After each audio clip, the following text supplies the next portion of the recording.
Johnny, I'm going to be honest.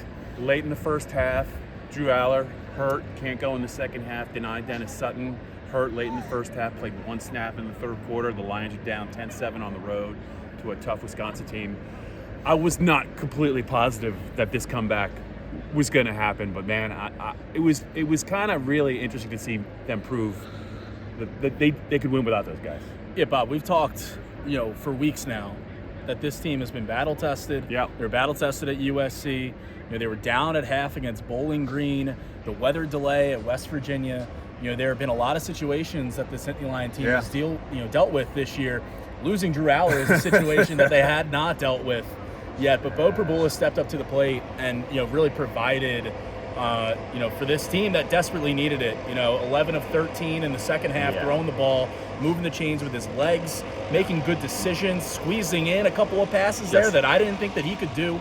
I thought Bo Prabula, that was a gutsy performance from the backup quarterback. And honestly, when Drew went down, we talked about in the press box, it seemed like there were shades of that Iowa game in 2021 when Sean Clifford goes down and Roberson, it clearly wasn't prepared for the moment. Bo, he was prepared for the moment today. It was obvious. He's played a lot of football at Penn State. He's been in a lot of different roles, but he's never really been in this role. No. A must-win game. The Big Ten championship is still on the table. They got Ohio State coming up, but they're down to a team that's played really hard tonight, and it took a little bit for him to settle in, but man, once he did, this offense really clicked. Those were two impressive fourth quarter drives. Bo played great. James Franklin was proud of him. He should be. But we also have to talk about Jalen Reed and that interception. Yeah. The turning point in the game, because they needed a spark. You didn't know quite what the offense was going to be able to do. He was in the middle of the field. The Wisconsin quarterback locked through it. I don't think he ever saw him, but Reed has been in the right place at the right time almost since the very first play of the season.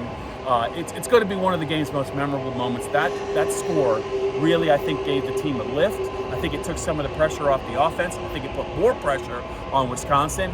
They shut him down the rest of the way, and he gave Bo Prabula and I think that offense a little time to relax and kind of get things straight. Yeah, putting Penn State up 14-10. Jalen Reed, you mentioned it, being in the right place at the right time this year. You consider the injury that Penn State had to KJ Winston, who came in as the safety who I think rightfully or understandably so got all the publicity. Jalen Reed has really stepped up and been this leader, been this guy that Penn State can rely on this defense, making a huge play like that. I said this week that I thought Locke was going to throw a couple of picks. He only threw one, but at the same time, it was a big one. It was a big one. It was a game changer. The defense, the second half defense, third quarter defense for Tom Allen really came to play today. Again, making those adjustments at halftime and shutting down Wisconsin in the second half. The defensive performance was great. And the big question going into this game now, Bob, as we turn the page, Penn State turns the page to Ohio State, is the status of Drew Aller. And James Franklin, we just talked to him in there in the media room, and he just said I'm not going to get into this medical stuff. I don't even know, I don't have all the information. But he did give a lot of credit to Drew's leadership on the sideline. Bo did as well. Nick Singleton mentioned it.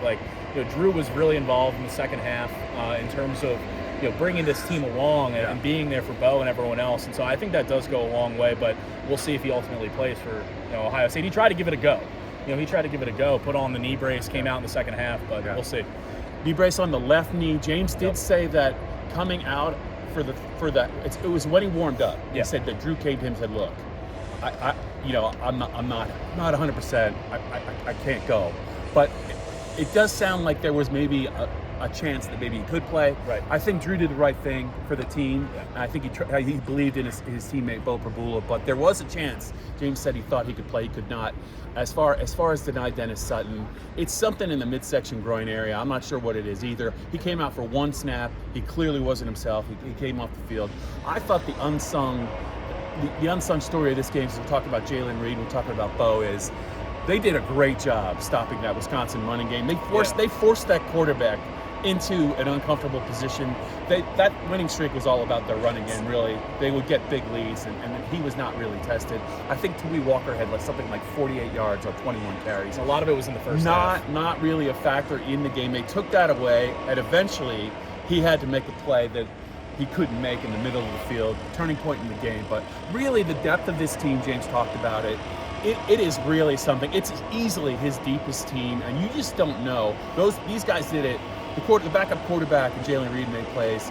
Katron Allen made plays, but they're getting contributions from everyone. On that interception, Hakeem Beamon got in that quarterback's face, and I think that's one of the reasons he didn't see him. But it just seems like at every level of defense, at every level of the offense, they have guys that are difference makers, and that just hasn't been the case, in his previous 10 seasons. And it bodes well going into this Ohio State game that these players are already ready for. I talked to Jalen Reed after the game, and he was asked about the Ohio State game, and he said, look, we have to show the world that we're ready for this kind of big game. And I think this team is battle-tested enough to this point that they are ready for it. And we'll see next week, though, at Beaver Stadium. 2 touchdowns behind against a desperate USC team in Los Angeles. They win it in overtime. Drew makes some plays.